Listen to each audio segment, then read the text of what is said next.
If you're trying to find values in your draft, if you're trying to avoid those landmines, you are going to need to know these 10 stats at the running back position there. Some of my favorite stats from our 2022 fantasy football draft guide, which is, of course, now available on flockfantasy.com. Nearly 300 pages of high quality information, write-ups, statistics, everything you'll find in this video, plus so much more. It's almost 300 pages. Use the coupon code FLOCK at checkout with anything on flockfantasy.com for an exclusive discount before the season starts. And also, you can easily get this draft guide just by making a $10 deposit on Underdog Fantasy. You already know that. But let's dive right into these stats. Go down there, drop a like in the video, subscribe to the channel if you play fantasy football. Let's lead it off with something that I know, yes, y'all are going to get mad at me for saying, get mad at me for bringing up. I understand it. Let's look at Austin Ekeler's unsustainable touchdown rate that he had last season, and let's see it probably come back down to normal this upcoming season. Because if we go ahead and we look at Austin Ekeler over the past 3 years, well, yeah, Ekeler definitely has increased his overall role in Los Angeles. I mean, if we go back to 2019, remember Melvin Gordon's there. But even from 2020 to 2021, he goes up from 11.6 carries per game to 12.9. He almost jumps up a carry and a half a game. Now, he does fall in 0.6 targets per game. Obviously, a target is so much more efficient at the running back position, especially with someone like Austin Ekeler, who, I mean, really makes a living in the receiving game there in Los Angeles. So his role stayed the same, maybe went up a little bit.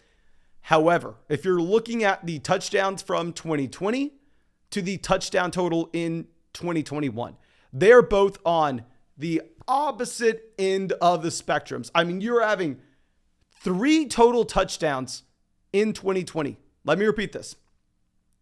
3 total touchdowns in 2020. Now, he played 10 games, okay? So even if we look at his touchdowns per game, he had a whopping 0.33 touchdowns per game versus 20 touchdowns.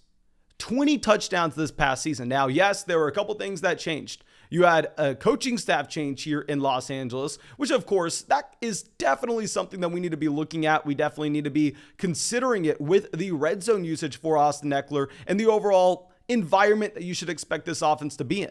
So I will say the touchdown rate of 1.67 is 100% unsustainable for Austin Ekeler. He's never going to keep that up yet again in 2022.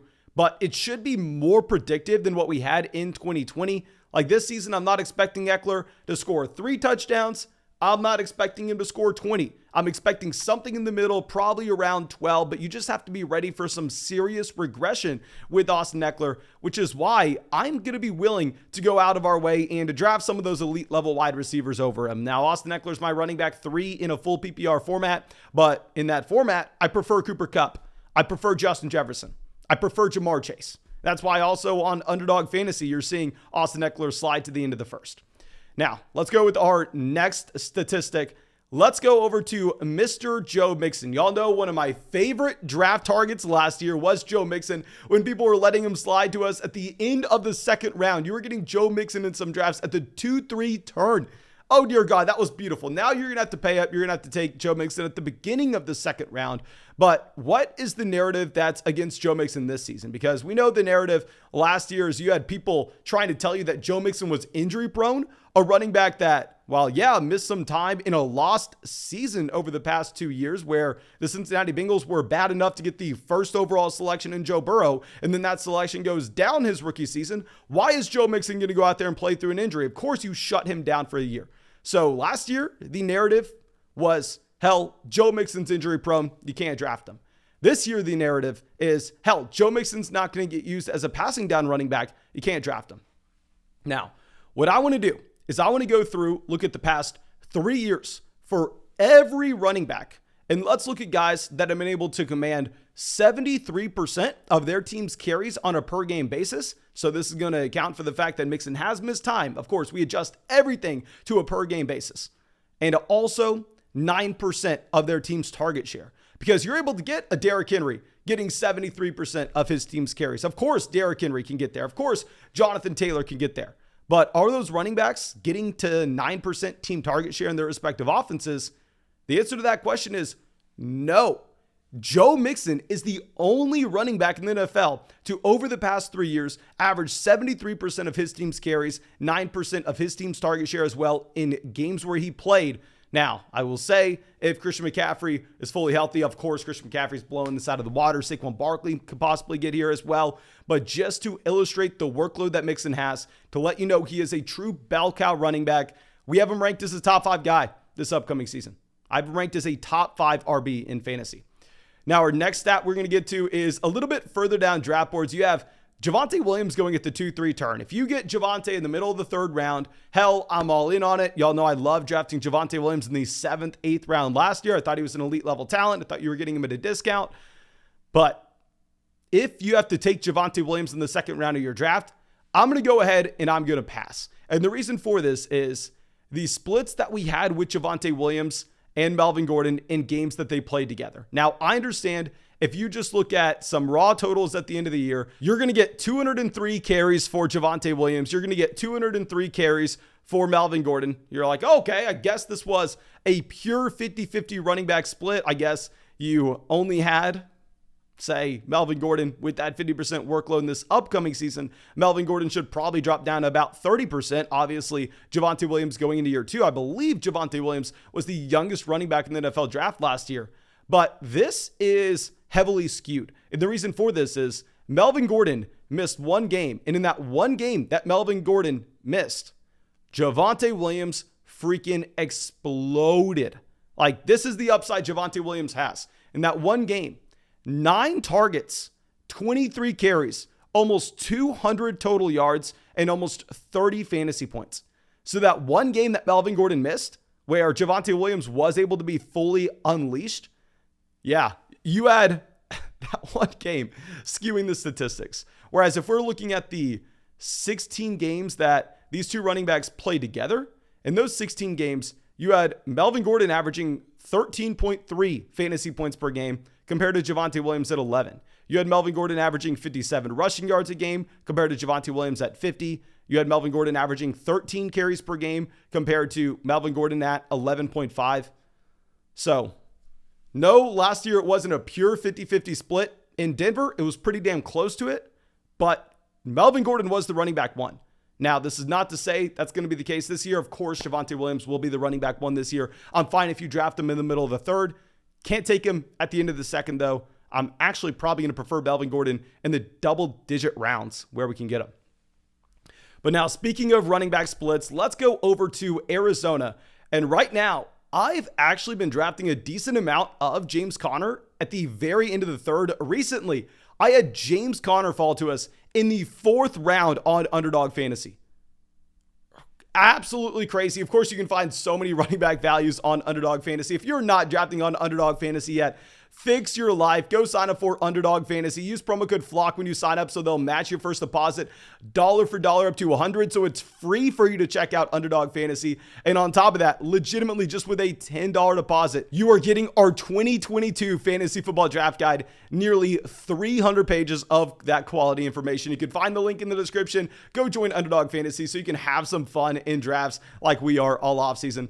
But if we go ahead and we look at James Conner with and without Chase Edmonds, specifically in the receiving game, because of course, with Chase Edmonds this past year in those 10 games, he averages 14 fantasy points per game. That jumps up to 23 points per game with no Chase Edmonds in the 5 games he missed. But I would rather focus in on that receiving game usage rather than the raw points, rather than the raw totals, because you only had a jump from 49 rushing yards per game to 51 rushing yards per game for James Conner with and without Chase Edmonds. But James Conner's usage as a receiver skyrockets when there's no Edmonds in this offense. James Conner went from a running back averaging 1.3 targets per game with Chase Edmonds to 5.6. He went from a running back averaging 14 receiving yards per game to 44 receiving yards per game. A night and day difference. It looks like he's probably going to be a 3-down running back this upcoming season in Arizona. Of course, you have to worry about the injuries. But dear God, if this usage continues with Conner, he has top 5 running back upside. Now, let's go over to our next running back, David Montgomery. I really love this stat with Montgomery because I know there's a new coaching staff. I know that Herbert is a better backup running back than Montgomery has seen in a very long time. But David Montgomery, with the downfall of Tariq Cohen, has increased his role specifically as a receiving running back every single year over the past 3. David Montgomery's increased his role overall, where David Montgomery is now becoming that bell cow RB, at least he has been over the past 2 seasons. Over the past 2 years, he's had about 65% of his team's carries on a per game basis. That's going to be a top 10 mark in the NFL. And also almost 12%, almost exactly 12% over the past 2 years of this team's target share. So he is that bell cow running back. People think that's going to change with Herbert being an effective backup. But if you look at even after the Herbert breakout this past season, when David Montgomery came back from injury, Herbert's game log was 4 carries, 0 targets, 1 carry, 0 targets, 4 carries, 0 targets, 4 carries, 1 target, 1 carry, 0 targets, 0 carries, 4 targets, 2 carries, 1 target. He has no role. He has no role at all in Chicago. David Montgomery is that prototypical bell cow running back. We've talked about it before, but looks like instead of drafting Najee Harris in round 1, maybe you're better off if you're getting David Montgomery, because we're drafting David Montgomery in the 5th round of almost every single underdog draft if we don't get Mahomes in the 5th or Lamar in the 5th or Kittle in the 5th. But now let's go over to our next stat. This isn't exactly a statistic, but it is definitely a narrative that we need to bring up, and I'm going to be brief with it because we've talked about it over and over and over again. If you look at Kyle Shanahan's leading running backs for the San Francisco 49ers since he has taken over as the head coach there, 2017 Carlos Hyde, 2018 Matt Breida, 2019 Tevin Coleman, 2020 Jeff Wilson, 2021 Elijah Mitchell. It has been almost a 100% success rate of just fading the most expensive running back in San Francisco. Whoever you think the starter is going to be, don't take that guy. Very similar to what we've seen in New England over the past decade. Now, I just want to bring it up for this reason. Elijah Mitchell is already extremely cheap in drafts. Elijah Mitchell averaged 100 total yards a game as a rookie running back and is now going in the 6th round of drafts. We've never seen it before, but there's a reason behind it, and that's Kyle Shanahan's running back usage. It's going to be up to you if you want Elijah Mitchell or Tyrion Davis-Price.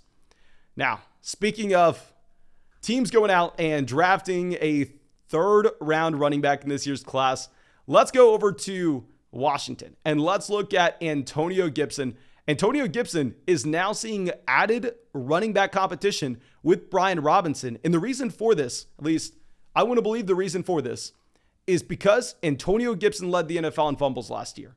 And there are 2 ways that this can go with Antonio Gibson. I've talked about this before, but I would not be surprised if Antonio Gibson finally puts it together and gives us a top 5 finish at the running back position this season, because it would make sense, right? You're a collegiate wide receiver. You go to the NFL and hell, you have to learn the running back position. You have to learn pass blocking. You're never going to be pass blocking when you're a wide receiver. That's something he's never done before.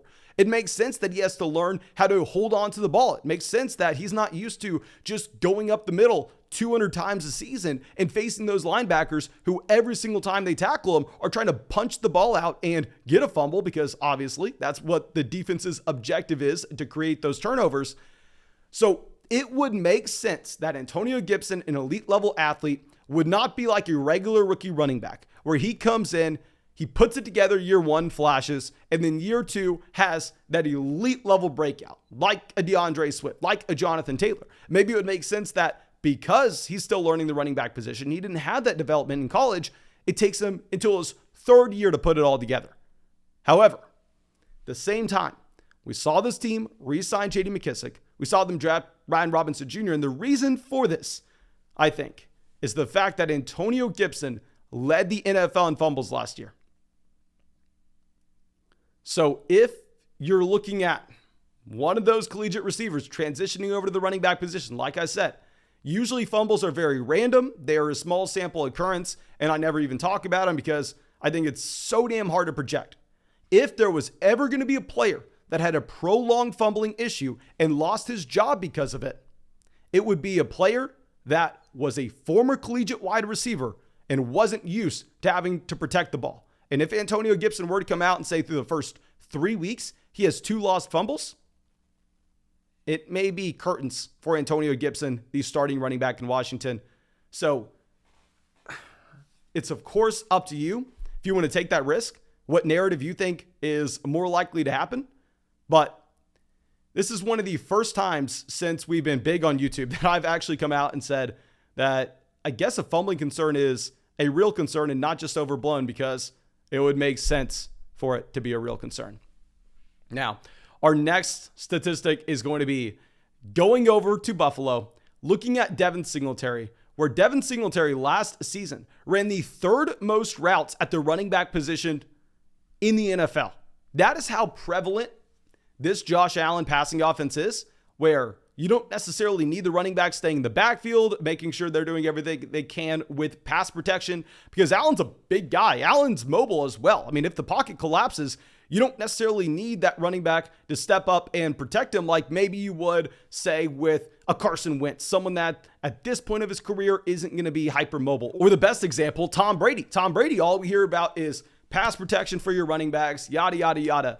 But it looks like in Buffalo, that's just something that doesn't matter at all. These running backs are going to be running an incredible amount of routes. However, according to PFF, you have 24 running backs with 50 or more targets this past season, and Devin Singletary was the least efficient running back in the NFL with those targets. That is a real concern. Devin Singletary, arguably speaking, out of all the running backs that had a role in the receiving game last year, was the worst receiving running back in the NFL. And this makes sense because Buffalo this offseason does everything they can to address that position. They go out, they try to re-sign J.D. McKissic. They make a play. Remember, it was announced that they were signed. It was announced that J.D. McKissic was in Buffalo. That falls through. J.D. McKissic goes back to Washington. So they reach on James Cook to take James Cook in the second round of this year's NFL draft. I think that James Cook has an immediate role as a passing down running back in Buffalo. And we already saw if Devin Singletary was third in the NFL in routes run last year, that's a pretty valuable role. Playing in possibly the best passing offense in the NFL.